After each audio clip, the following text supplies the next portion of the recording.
चलिए, I hope ये सब आपको पॉइंट अच्छे से समझ में आ गया होगा कि ये क्या था, कैसे था। ठीक है, मैं दोबारा रिपीट कर रहा हूं कि आप 41 से 44 क्वेश्चंस को जरूर करना प्लीज, क्योंकि ये क्वेश्चंस में से कोई ना कोई एक क्वेश्चन डेफिनेटली आपके स्कूल एग्जाम में देखने को मिल जाएगा। ठीक है, तो इसको छोड़ना नहीं है। अगर नहीं आ रहा है तो आप कमेंट सेक्शन में डाल दीजिएगा कि मेरे को ये क्वेश्चन में डाउट आ रहा है, मैं एक अलग से वीडियो बना दूंगा डाउट सेशंस के, जिसमें न्यूमेरिकल्स को हम लोग सॉल्व कर लेंगे ताकि हमें कोई प्रॉब्लम ना हो। चलिए, अब आगे के कॉन्सेप्ट पे पढ़ते हैं। आगे का कॉन्सेप्ट मैंने आपको बताया था कि आइसोटोप्स, आइसोबार्स की जानकारी और आइसो इलेक्ट्रॉनिक स्पीशीज की जानकारी हमें लेनी है। ठीक है, तो आइए जरा इनके ऊपर भी डिस्कशन करते हैं, ये लोग क्या है। सबसे पहले हम बात करते हैं किसकी, आइसोटोप्स की। आइसोटोप्स, और इसी के साथ हम लोग डिस्कशन कर सकते हैं आइसोबार्स की भी। तो देखते हैं आइसोटोप्स क्या है और आइसोबार्स हमारे क्या है। देखो, सपोज करो मेरे पास है C612, C613 और C614। ये कार्बन के तीन अलग अलग मैंने फॉर्म्स लिखे, C612, C613 और C614। अब यहां पर देखो, इन तीनों फॉर्म ऑफ कार्बन को ध्यान से देखो कि क्या कुछ आपको सेम मिल रहा है और क्या कुछ डिफरेंट मिल रहा है। मैंने लिखा है C612, C613 और C614। तो अगर बात करें सबसे पहले यहां पर आए, इन तीनों का ये वाला नंबर जिसको हम लोग कहते हैं एटॉमिक नंबर, यहां पर क्या है, सेम है। तो यहां पर सेम एटॉमिक नंबर। लेकिन अगर आप यहां पर आओ तो आप पाओगे कि तीनों का ये वाला जो नंबर है जिसको मास नंबर कहते हैं वो डिफरेंट है। तो different atomic mass, different atomic mass या मास नंबर। ठीक है, तो एटम्स ऑफ द एलिमेंट्स और atoms of the same element, क्योंकि आइसोटोप्स एक ही एलिमेंट के एटम्स होंगे, तो atoms of the same element having same atomic number but different atomic mass, जिसका एटॉमिक नंबर सेम होगा लेकिन एटॉमिक मास क्या होगा बच्चों बताओ, डिफरेंट होगा, उनको आप कहते हो आइसोटोप्स। क्या कहते हो उनको आप, आइसोटोप्स। तो आइसोटोप्स के लिए क्या हो गया, यहां पर आप कह सकते हो कि atoms of the elements having same atomic number, जिनका एटॉमिक नंबर क्या होगा बच्चों बताओ, सेम होगा, same atomic number but different atomic mass, है ना, उनको आप कहोगे आइसोटोप्स। क्या कहोगे उनको आप, आइसोटोप्स। अब बात करते हैं आइसोबार्स की कि आइसोबार्स क्या हो सकते हैं। तो आइसोबार्स की कहानी के लिए फिर से एक एग्जांपल ले लेते हैं, AR1840 CA2040। अब इसमें देखिए ध्यान से क्या कुछ सेम है और क्या कुछ डिफरेंट है। अब देखो, ये है इसका एटॉमिक नंबर, तो हमें ये मिल रहा है कि इसका एटॉमिक नंबर क्या है, डिफरेंट है, यानी डिफरेंट एटॉमिक नंबर, राइट। और वहीं अगर मैं ऊपर देखूं तो यहां पर इसका एटॉमिक मास है, तो मुझे क्या मिल रहा है कि एटॉमिक मास इसका क्या है, सेम। एटॉमिक मास क्या है, सेम है। क्या क्वेश्चन ये उठता है कि क्या ये एटम्स सेम एलिमेंट के हो सकते हैं। आंसर तो पहले ही आपको मिल गया कि बाबू चूंकि एटॉमिक नंबर डिफरेंट है तो कभी भी ये सेम एलिमेंट्स के नहीं हो सकते। तो atoms of different elements having same atomic mass but different atomic numbers are called isobars। तो इसको आप क्या कह सकते हो, atoms of different elements having same atomic mass, जिनका एटॉमिक मास तो सेम होगा बट डिफरेंट एटॉमिक नंबर, लेकिन एटॉमिक नंबर क्या होगा बच्चों बताओ, डिफरेंट होगा। यही कहलाएंगे हमारे क्या, आइसोबार्स। क्या कहलाएंगे, आइसोबार्स। तो आइसोटोप्स और आइसोबार्स की कहानी आप सबको समझ में आ गई। आइसोटोप्स में क्या होता है, आइसोटोप्स में एटॉमिक नंबर सेम होता है, एटॉमिक मास हमारे डिफरेंट होते हैं। वही अगर हम आइसोबार्स की बात करें तो आइसोबार्स में हमारे पास एटॉमिक मास सेम है, यानी मास नंबर सेम है, लेकिन एटॉमिक नंबर क्या है आपका, डिफरेंट है। अब एक स्पीशीज आपकी और है, जरा उसके ऊपर भी डिस्कशन कर लिया जाए। एक स्पीशीज है हमारी iso electronic species.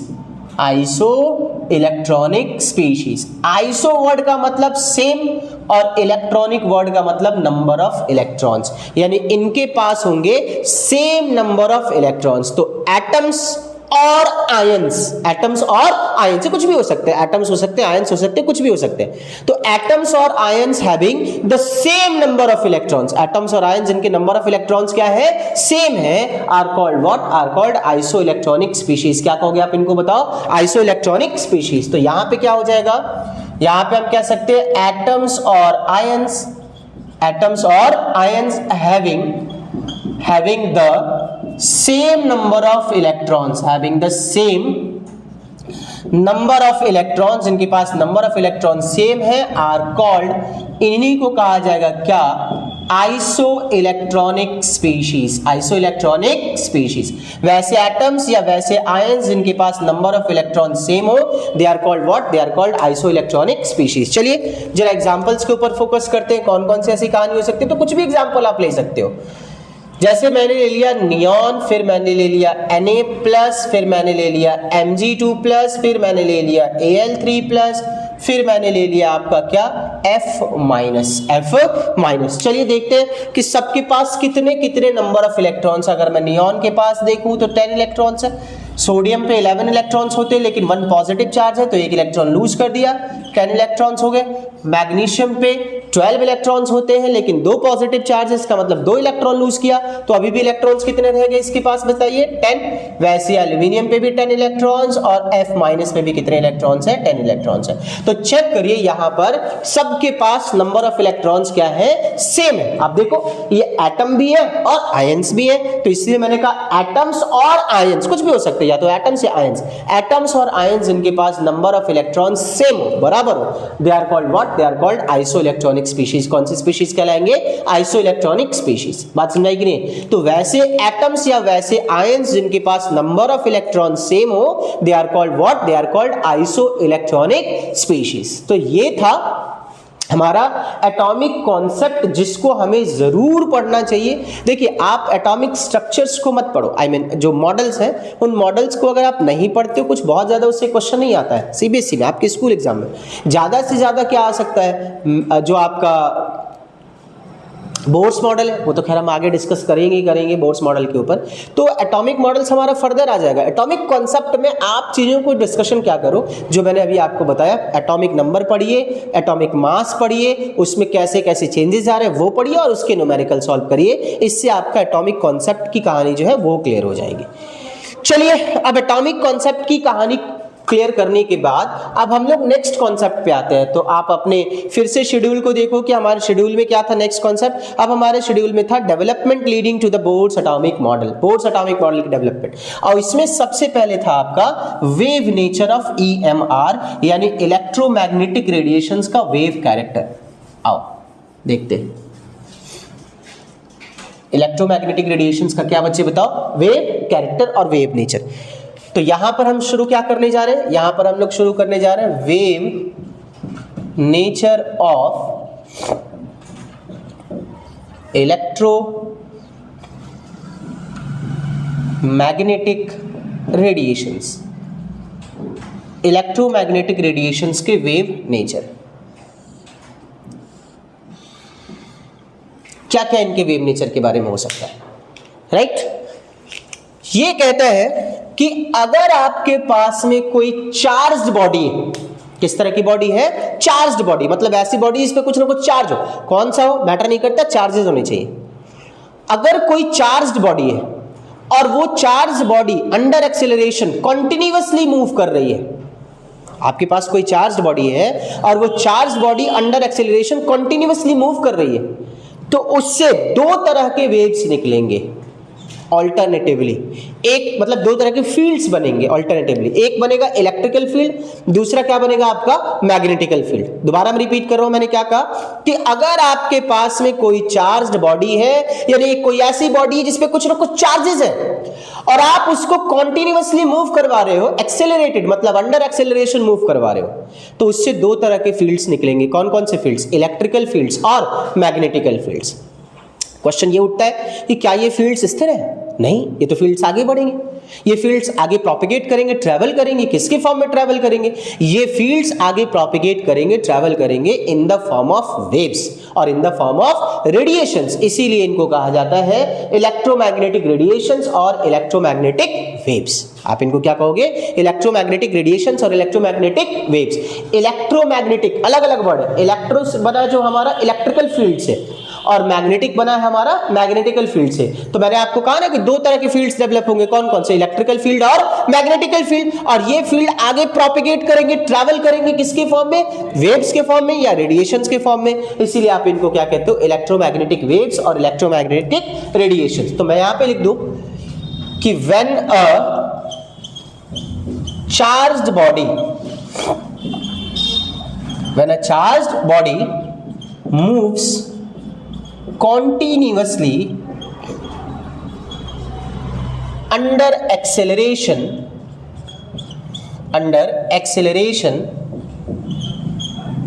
it produces electrical field and magnetical field. ये दो तरह के फील्ड को प्रोड्यूस करेगा। कौन कौन से फील्ड बच्चे बताओ? इलेक्ट्रिकल फील्ड और मैग्नेटिकल फील्ड। अब नेक्स्ट पॉइंट में क्या है कि ये फील्ड स्थिर नहीं रहेंगे, तो मैं यहां पे लिख दूं कि these fields propagate further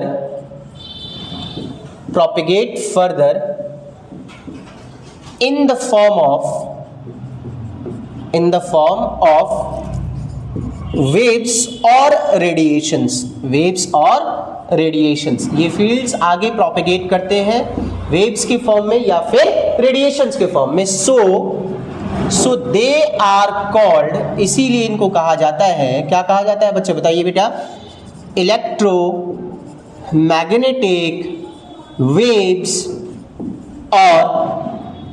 और इलेक्ट्रोमैग्नेटिक रेडिएशंस। इसीलिए आप इनको कहोगे इलेक्ट्रोमैग्नेटिक वेव्स या फिर आप इनको क्या कहोगे बच्चे बताओ बेटा? Electromagnetic radiations. इसको EMR भी कहा जाता है।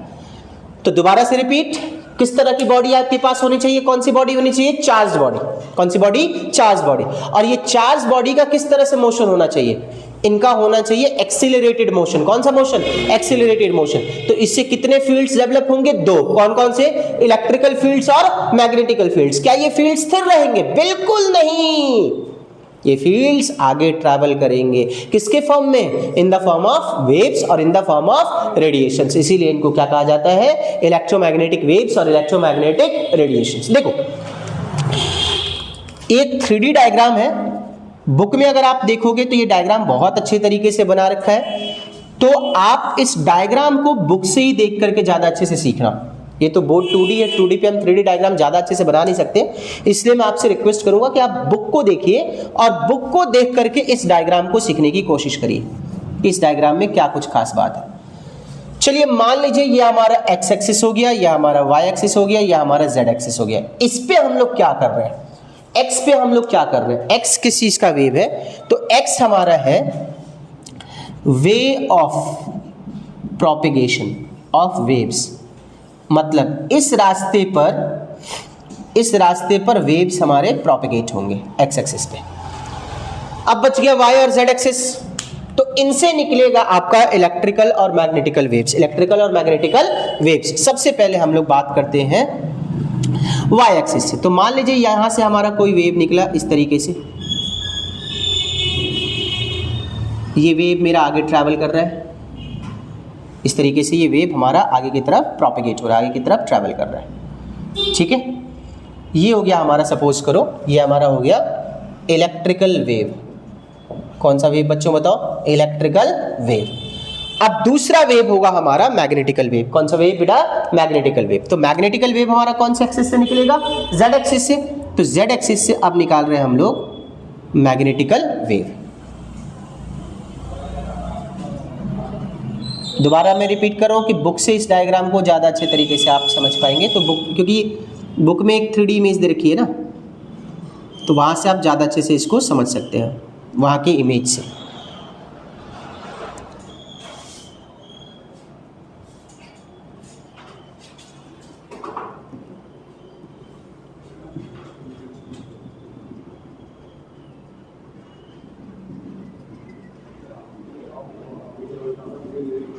इस तरीके से ये हमारा जा रहा है। ये ब्लू वाली लाइन किस चीज़ की हो गई बताइए, कौन से वेव की हो गई बच्चे बताओ, मैग्नेटिकल वेव। तो एक हो गया हमारा इलेक्ट्रिकल वेव, दूसरा हमारा कौन सा वेव हो गया, मैग्नेटिकल वेव। ये हमारा ऐसे इस पाथ पे ऐसे प्रोपेगेट कर रहा है,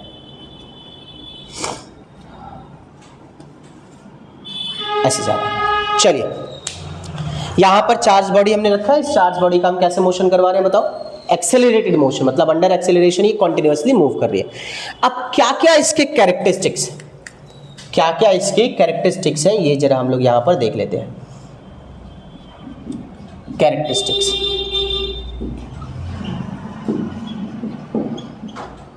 क्या क्या कैरेक्टरिस्टिक्स है, characteristics number first, these waves are perpendicular to the way of propagation। जिस रास्ते पे ये वेव ट्रैवल कर रहे हैं उस रास्ते पे कैसे होंगे, परपेंडिकुलर होंगे। तो first characteristics, these waves are perpendicular to the way of propagation, to the way of propagation। पहला पॉइंट क्या मिला, पहला वेव पॉइंट क्या मिला बताओ, these waves are perpendicular to the way of propagation। जिस रास्ते पे ये वेव्स जा रहे हैं उस रास्ते पे ये परपेंडिकुलर है। सेकेंड पॉइंट क्या मिल रहा है, अगर आप ध्यान से देखोगे 3D इमेज की तरह सोचोगे इसको, तो आपको मिलेगा कि इनका पॉइंट ऑफ इंटरसेक्शन सेम है। तो ये एक दूसरे के साथ 90 का एंगल बनाएंगे। कितने का एंगल बनाएंगे, 90 का। मतलब these waves are perpendicular to each other also. Second point हमें क्या मिला बच्चे बताओ बेटा, these waves are perpendicular to each other also. ये वेव्स एक दूसरे के भी परपेंडिकुलर है, मतलब वे ऑफ प्रोपेगेशन पे तो परपेंडिकुलर है ही, साथ साथ में एक दूसरे के भी क्या है बेटा बताओ, परपेंडिकुलर। अब देखो क्या कोई भी एक वेव कॉन्टिन्यू है, नहीं है। एक इलेक्ट्रिकल है, अगला मैग्नेटिकल है, फिर इलेक्ट्रिकल है, फिर मैग्नेटिकल है, फिर इलेक्ट्रिकल है, फिर मैग्नेटिकल है। तो इस तरीके से कहानी है। मतलब क्या है, मतलब ये है कि दीज वेव्स आर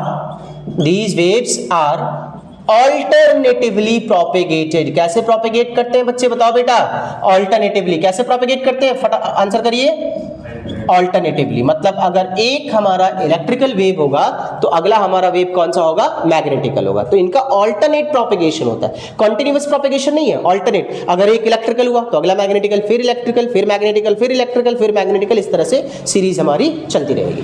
ठीक है। पॉइंट नंबर फोर्थ कहता है कि क्या इन वेव्स को प्रोपेगेट करने के लिए किसी मीडियम की जरूरत है, आंसर होगा नहीं। These waves do not require any medium to propagate, they can propagate और they can travel in vacuum also. कहां पे ट्रैवल कर सकते हैं, वैक्यूम में। तो फोर्थ कैरेक्टरिस्टिक्स क्या है, these waves do not require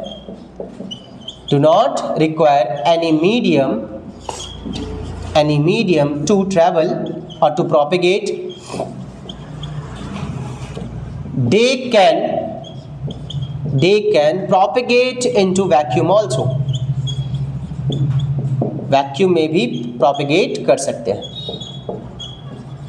ठीक है, वैक्यूम में भी इनका प्रोपेगेशन हो सकता है। फिफ्थ कैरेक्टरिस्टिक्स क्या है कि like as the other waves, बाकी वेव्स की तरह ही, these waves are also characterized by some wave characters like wavelength, frequency, wave number etc। इन सब से ये भी कैरेक्टराइज्ड होते हैं। तो यहां पर हम क्या देख रहे हैं कि like as the other waves, बाकी के वेव्स की तरह these waves are also characterized by their wave characters। अब वेव कैरेक्टर्स कौन कौन से हैं, such as wavelength, frequency, wave number etcetera, इनसे भी इनका कैरेक्टराइजेशन होता है। तो अब हमें यहां पे डिस्कशन करना है इनके वेव कैरेक्टर्स के बारे में कि वेव नंबर, वेवलेंथ, फ्रीक्वेंसी, ये सभी चीजें क्या होती है। तो आइए देखते हैं अब जरा इन सब चीजों के ऊपर।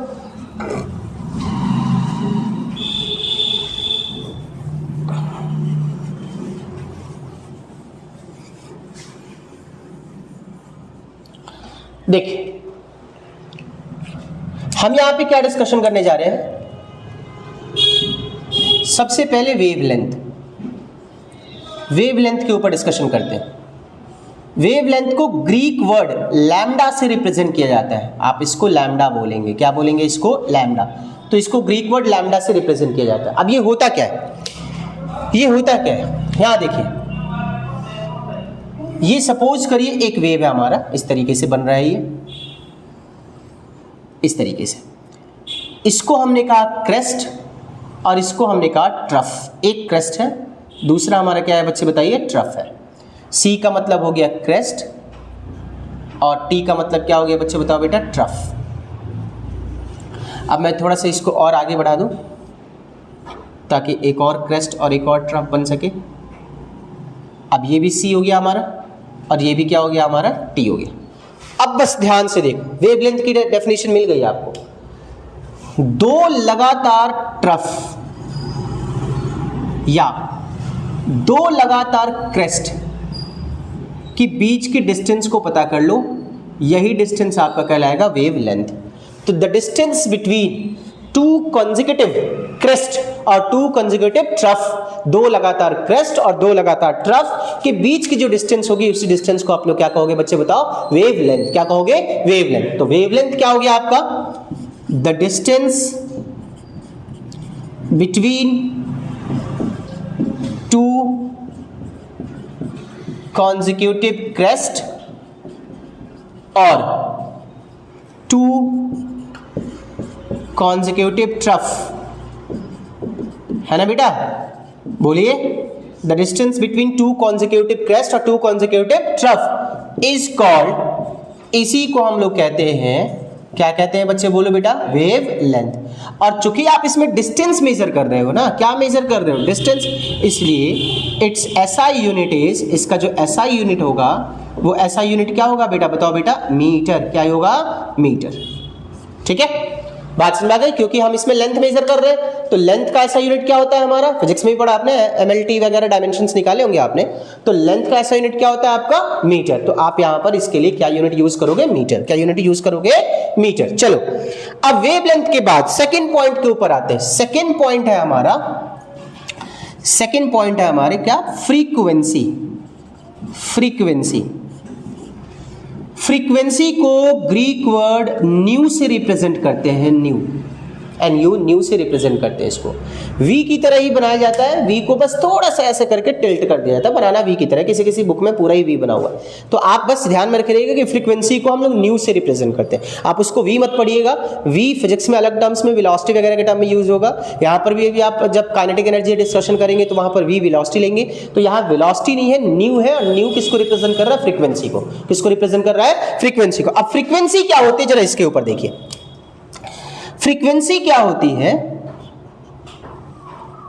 इसको समझने के लिए पहले ये समझो, यहां पे एक चीज समझो। ये मैंने ऐसे बना दिया, ये एक क्रेस्ट है, एक ट्रफ है। तो ये एक क्रेस्ट और एक ट्रफ ये मिला के कहलाएगा वन कंप्लीट ऑसिलेशन। क्या कहलाएगा बेटा? बताओ बेटा। One complete oscillation. One complete oscillation that includes one crest and one trough. एक क्रेस्ट और एक ट्रफ मिला दो, दोनों को मिला के कहलाएगा क्या? One complete oscillation. तो the number of complete oscillations in per unit time, unit time के अंदर कितनी नंबर ऑफ कंप्लीट ऑसिलेशंस हो रही हैं, अगर आपने ये पता कर लिया तो आपने फ्रीक्वेंसी पता कर लिया। तो अगर आपसे कोई पूछे कि फ्रीक्वेंसी क्या है तो आप उसको कहिए frequency is defined as the number of complete oscillations in, किसमें? Per unit time. Unit time के अंदर कितने नंबर ऑफ कंप्लीट ऑसिलेशंस हो रही हैं, अगर हमने ये पता कर लिया तो हमने क्या पता कर लिया बच्चे बताओ? फ्रीक्वेंसी पता कर ली। तो frequency can be defined as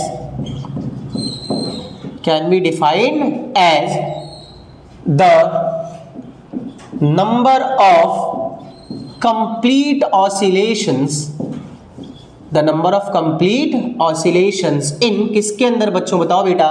in पर यूनिट टाइम। पर यूनिट टाइम के अंदर कितनी नंबर ऑफ कंप्लीट ऑसिलेशंस हो रही हैं, उन्हीं नंबर ऑफ कंप्लीट ऑसिलेशंस को फ्रीक्वेंसी कहा जाएगा। क्या कहा जाएगा? फ्रीक्वेंसी। तो देखिए यहां पर फॉर्मूला क्या बन जाता है? फ्रीक्वेंसी इज इक्वल्स टू होता है 1 upon time period, 1 upon time period, मतलब nu is equals to 1 upon second.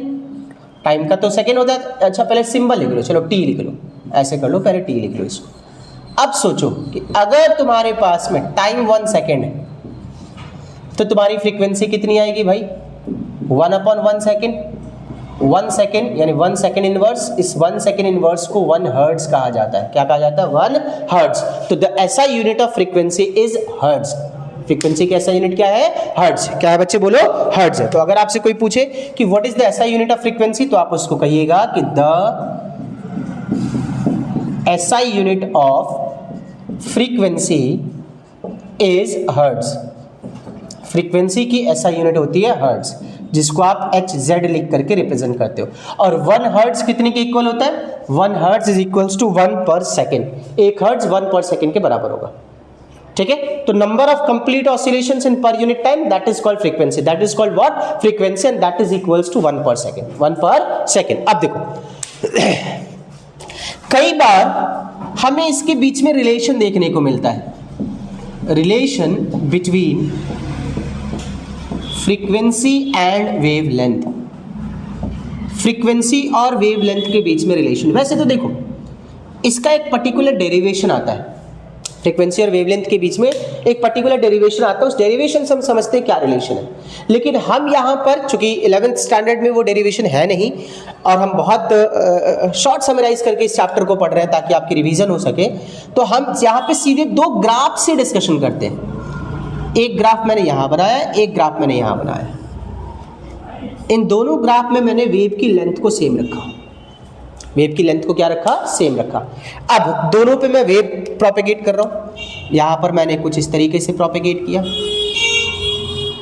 इस तरीके से, और यहां पर मैं ऐसे प्रोपेगेट कर रहा हूं। अब आप खुद देख के समझ जाओगे कि कहां पर क्या चीज है और कहां पर क्या चीज नहीं है। चलिए अगर मैं पहले वाले में डिस्कशन करूं कि पहले वाले में क्या कुछ है, तो क्या आंसर करोगे आप?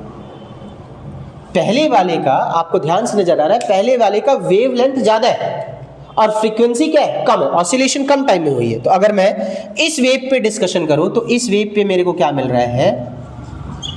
मोर वेव लेंथ लेस फ्रीक्वेंसी। और अगर मैं दूसरे वाले में डिस्कशन करूं तो इसमें मेरे को क्या मिल रहा है? लेस वेव लेंथ और मोर क्या बच्चे बताओ? फ्रीक्वेंसी। पहले वाले में वेव की लेंथ ज्यादा है, फ्रीक्वेंसी कम है। और दूसरे वाले में मेरे को क्या मिला? दूसरे वाले में मेरे को मिला कि फ्रीक्वेंसी ज्यादा है और वेव की लेंथ क्या है? कम है। तो अब आप इन 2 वेव ग्राफ से मुझे एक चीज बता दो, फ्रॉम दीज 2 वेव ग्राफ्स आपको क्या मिल रहा है? आपको मिल रहा है रिलेशन। किसके किसके बीच का? फ्रीक्वेंसी और वेवलेंथ के बीच में। कैसे? हम यहां पर देख रहे हैं क्या? From these 2 wave graphs we can easily say that, हम आसानी से कह सकते हैं, क्या कह सकते हैं? both frequency and wavelength are inversely proportional to each other। बात समझ में आई कि नहीं? बात समझ में आई कि नहीं? बोलिए हाँ या ना। यहां पर हम देख सकते हैं कि जो हमारा फ्रीक्वेंसी है और जो वेवलेंथ है, ये फ्रीक्वेंसी और वेवलेंथ एक दूसरे के कैसे प्रोपोर्शनल है बच्चे बताओ बेटा? इनवर्सली प्रोपोर्शनल है। कैसे प्रोपोर्शनल है? इनवर्सली। यहां से दिख रहा है ना साफ साफ कि एक की वेवलेंथ ज्यादा है तो दूसरे का फ्रीक्वेंसी कम है।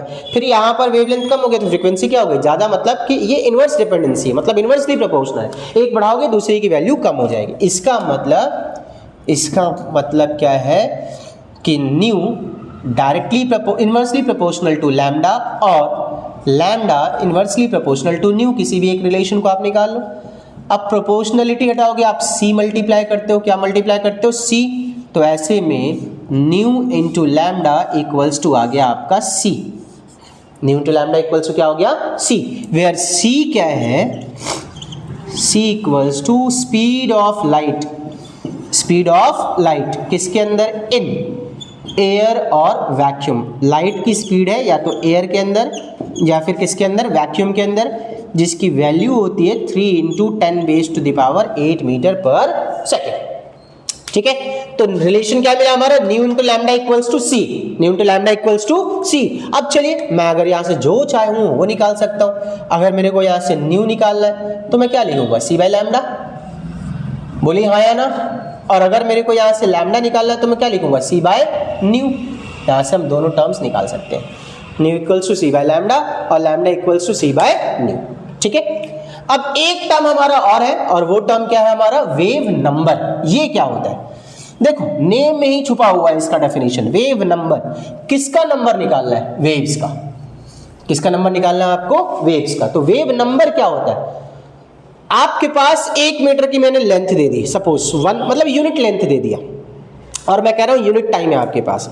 तो इस यूनिट लेंथ में, यूनिट टाइम के अंदर कितने नंबर ऑफ वेव्स बने, यानी कितनी नंबर ऑफ ऑसिलेशंस हुई, that is called what, that is called wave number. तो वेव नंबर हमारा क्या हो जाएगा, अगर मैं डिस्कशन करूं वेव नंबर की, तो वेव नंबर को हम लोग न्यू बार से रिप्रेजेंट करेंगे। किससे रिप्रेजेंट करेंगे, न्यू बार। न्यू बार ये होता क्या है, it can be defined as the number of waves produced in per unit length and per unit time। Per unit length और पर यूनिट टाइम में जितने नंबर ऑफ वेव्स प्रोड्यूस हुए, वही नंबर ऑफ वेव्स उसके क्या कहला रहे हैं, बताओ, वेव नंबर। क्या कहला रहे हैं बेटा, वेव नंबर। तो न्यू बार का फॉर्मूला होता है, nu bar is equals to 1/लैम्डा, 1/लैम्डा। अब सोचो अगर लैम्डा आपके पास 1 मीटर है, तो ऐसे में न्यू बार कितना होगा आपके पास, 1 पर मीटर, यानी मीटर इनवर्स। ठीक है, ये इसका यूनिट हो गया मीटर इनवर्स। तो ये हमने वेव कैरेक्टर्स के ऊपर डिस्कशन कर लिया कि किसके क्या वेव कैरेक्टर्स अवेलेबल होते हैं, कौन कौन से वेव कैरेक्टर्स हैं। तो अभी development leading to the Bohr's atomic model में सबसे पहले हमारा टॉपिक क्या था, आपने शुरुआत में मैंने बताया था, सबसे पहले था हमारा वेव नेचर ऑफ ईएमआर। हमने यहाँ पे पूरा का पूरा डिस्कशन कर लिया किसका, वेव नेचर ऑफ किसका, ईएमआर का। ईएमआर का वेव नेचर हमारा क्या होता है। अब ईएमआर के वेव नेचर के बाद हमारे पास है पार्टिकल्स नेचर। कौन सा नेचर, पार्टिकल्स नेचर, जिसमें हम डिस्कशन करेंगे ब्लैक बॉडी रेडिएशंस की, उसके बाद क्वांटम की, और फिर फोटो इलेक्ट्रिक इफेक्ट की। ठीक है, चलिए देखते हैं।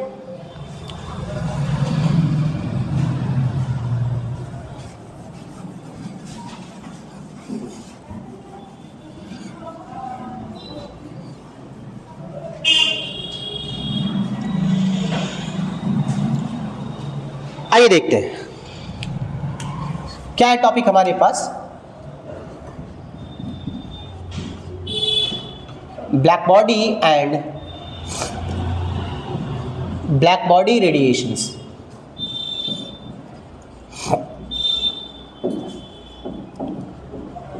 Black body and black body radiations, देखते हैं ये चीज क्या होती है। ब्लैक बॉडी और ब्लैक बॉडी रेडिएशंस आप किसे कहते हैं, ठीक है, किसे कहेंगे ब्लैक बॉडी और ब्लैक बॉडी रेडिएशंस। चलिए इसको समझने के लिए सबसे पहले एक एग्जांपल पे फोकस करते हैं। हमने लिया आयरन, और आयरन को कर दिया हीट। आयरन को हीट करने पे ये हो जाता है रेड, फिर और हीट, डल रेड, फिर और हीट, वाइट, फिर और हीट, येलो, फिर और हीट, ब्लू। अब इससे ज़्यादा हीट मत करिएगा, मेल्ट हो जाएगा ये, यहाँ तक ये अपने मेल्टिंग पॉइंट को रीच कर जाता है। तो क्या देखा हमने, आयरन को हीट किया, तो आयरन को हीट करके क्या हो गया हमारा रेड, फिर कैसा हो गया हमारा डल रेड, फिर कैसा हो गया हमारे पास वाइट, फिर येलो, और येलो के बाद फिर हमारे पास क्या हो गया ब्लू। ठीक है, ठीक है। अब देखिए आयरन किस तरह की बॉडी है। आयरन हमारे पास है एक मेटेलिक बॉडी, मेटेलिक बॉडी,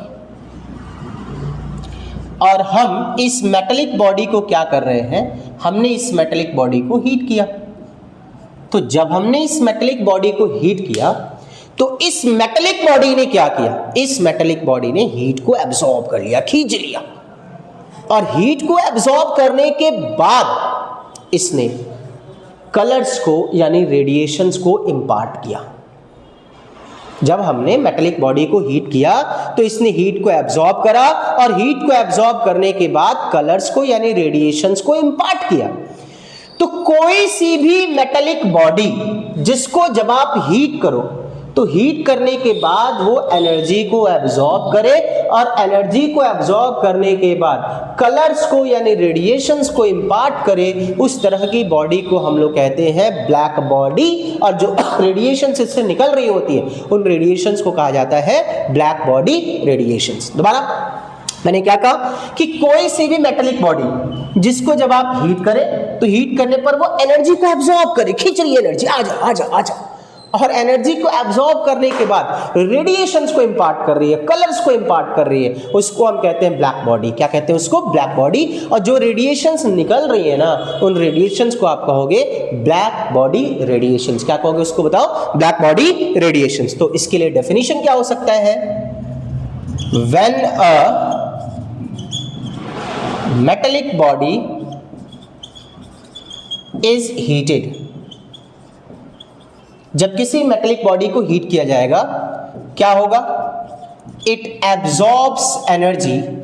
सबसे पहला काम, इसने एनर्जी को एब्जॉर्ब किया एंड इंपार्ट्स रेडिएशंस। एनर्जी को एब्जॉर्ब करेगी और रेडिएशंस को इंपार्ट करेगी, यानी कलर्स को इंपार्ट करेगी।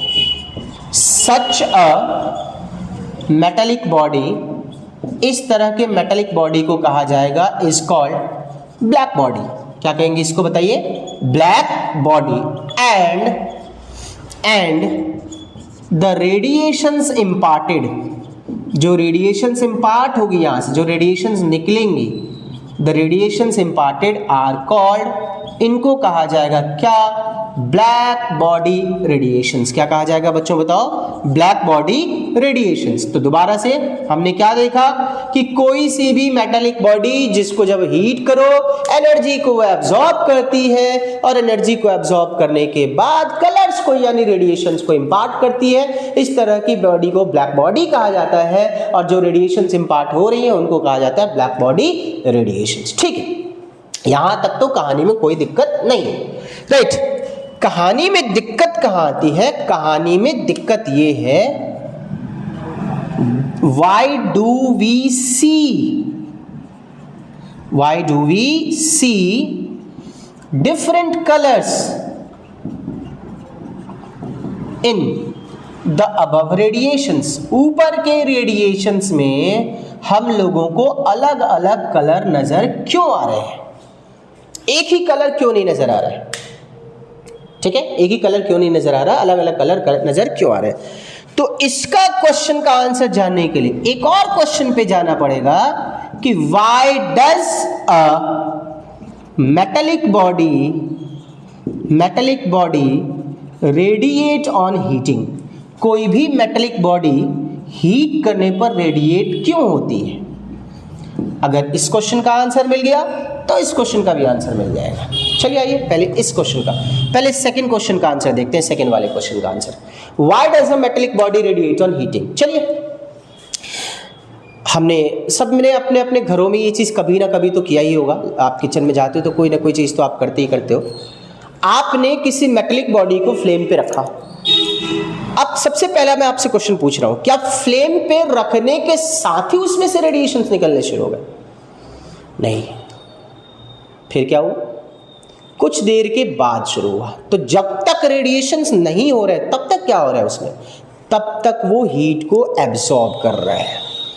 अब क्या मेटल एटम ने सारे हीट को एक ही बार में एब्सॉर्ब कर लिया? नहीं, धीरे धीरे करके करा। तो when a metallic body is heated it absorbs energy, या एनर्जी को एब्सॉर्ब करेगा। अब एनर्जी के एब्सॉर्ब करने का कॉन्सिक्वेंस क्या आया?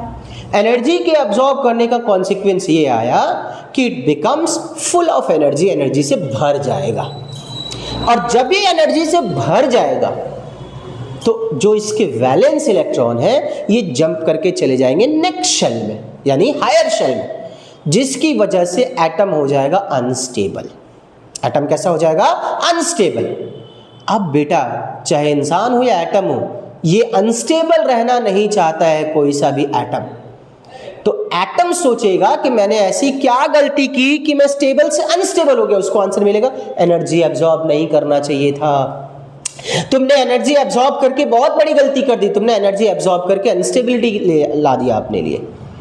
तो एटम जितनी एनर्जी एब्जॉर्ब कर चुका है उन सारी एनर्जी को अब ये रिलीज करेगा, और वही रिलीज की हुई एनर्जी आपको रेडिएशंस के फॉर्म में नजर आएंगी। मैं दोबारा से फिर से पूरे स्टेटमेंट को बता रहा हूं। मैंने कहा कि जब हमने किसी मेटल एटम को हीट किया तो उसने पहले एनर्जी को एब्जॉर्ब करा, it becomes full of energy. As a result, its valence electron jumps into the next shell, making the atom unstable. Now, to regain its stability, the atom loses all the absorbed energy, which can be seen by us in the form of radiation, जिसे हम किस form में देख सकते हैं? Radiations के form में देख सकते हैं, राइट? ये तो हो गया दूसरे वाले क्वेश्चन का आंसर। अब पहले वाले क्वेश्चन में आते हैं कि फिर अलग अलग कलर्स क्यों? तो बेटा पूछिए अपने आप से, क्या एटम ने यानी मेटल एटम ने सारी एनर्जी एक बार में एब्जॉर्ब करा था? नहीं ना। तो जैसे एब्जॉर्ब करा है वैसे लूज करेगा। मतलब एटम सारी एब्जॉर्ब्ड एनर्जी को एक बार में रिलीज नहीं करता, ये एनर्जी को छोटे छोटे पैकेट्स में रिलीज करता है। और चूंकि हर पैकेट की अपनी फ्रीक्वेंसी और अपना वेवलेंथ है, इसीलिए हमें यहाँ पर अलग अलग कलर्स नजर आते हैं। आई होप कि आपका ये वाला टॉपिक अच्छे से क्लियर हो गया होगा, ब्लैक बॉडी और ब्लैक बॉडी रेडिएशंस का। अब देखिए, मैंने अभी आपसे कहा कि जो एटम है वो एनर्जी को रिलीज करेगा छोटे छोटे पैकेट्स में, छोटे छोटे टुकड़ों में, जिसकी अपनी फ्रीक्वेंसी और अपना वेवलेंथ होगा। तो यहां पर एक टर्म आ जाता है क्वांटम का। किसका टर्म आ जाता है? क्वांटम का। क्वांटम क्या है? Each small packet of energy, each small packet of energy, वो जो एनर्जी का छोटा छोटा पैकेट है, एनर्जी के उसी छोटे छोटे पैकेट को हम लोग क्या कहते हैं बच्चों? क्वांटम कहते हैं। तो क्वांटम क्या हो गया? क्वांटम हो गया the small packet of energy, the small packet of किसका बच्चे बताओ बेटा? एनर्जी। एनर्जी का जो स्मॉल पैकेट है इज कॉल्ड क्वांटम। इसी को क्या कहा जाएगा? क्वांटम कहा जाएगा। अब आखिर ये एनर्जी डिपेंड किसके ऊपर करती है? तो it depends upon the frequency of its radiation. जो भी रेडिएशन है उसकी फ्रीक्वेंसी के ऊपर डिपेंड करेगा। मतलब क्या? मतलब ये E directly proportional to nu. अब प्रोपोर्शनलिटी हटाइए, यहां पर कौन से मल्टीप्लाई करेंगे? H। तो E equals to H into nu, where H क्या है? H को कहा जाता है प्लैंक्स कांस्टेंट। Planck's constant. और बाबू प्लैंक्स कांस्टेंट की वैल्यू कितनी होती है? 6.626 into 10 base to the power -34 joule second. ये हो गया हमारा E equals to H into nu, जहां H क्या हो गया हमारा? Planck's constant. और प्लैंक्स कांस्टेंट की वैल्यू कितनी हो गई? 6.626 into 10 base to the power -34 joule second. अब देखिए, न्यू को हम लोग चेंज कर सकते हैं। अभी हमने थोड़ी देर पहले देखा था कि nu is equals to C by lambda. तो ऐसे कंडीशन में यहां पर E का एक और फॉर्मूला डेवलप हो सकता है, E equals to H into C by lambda. यहां से भी हम लोग निकाल सकते हैं। तो फ्रीक्वेंसी दे रखा हो, ये वाला फॉर्मूला यूज करना, वेवलेंथ दे रखा, ये वाला फॉर्मूला यूज करना। ये हो गया क्वांटम की बात। किसकी बात कर ली हमने? क्वांटम की बात। ठीक है, तो लेक्चर 1 में हमने ये सारे टॉपिक जितना मैंने लिखा था वो हमने डिस्कस कर लिया। अब हम लेक्चर 2 में फोटो इलेक्ट्रिक इफेक्ट के बाद थोड़े से इसके न्यूमेरिकल्स के ऊपर भी डिस्कशन करेंगे। तो बने रहिए हमारे साथ। लेक्चर 2 में फिर मिलते हैं, तब तक के लिए बाय बाय। अच्छे से पढ़िएगा और पूरे कॉन्सेप्ट को अच्छे से रिवाइज करिएगा, और न्यूमेरिकल्स करना मत भूलिएगा, क्योंकि बच्चे कॉन्सेप्ट तो पढ़ लेते हैं, न्यूमेरिकल्स नहीं करते। और क्वेश्चंस जब आते हैं आपके एग्जाम्स में तो आप फंस जाते हो। तो कॉन्सेप्ट पढ़ने के साथ साथ कॉन्सेप्ट वाइज ही न्यूमेरिकल्स भी करते रहो। चलो मिलते हैं फिर, बाय बाय, थैंक यू।